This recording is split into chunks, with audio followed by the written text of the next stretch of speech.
Hey guys, it's me, the Brick Reviewer 101, here again today on the Alt channel, and today I'm going to be unboxing the Hulk Ultra Build. So yeah, let me go ahead and unbox that real quick.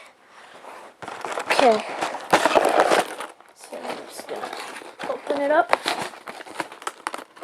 Alright, okay, so here's the first bag. Looks like it doesn't have a number on it, but yeah, here's the first bag right here. And then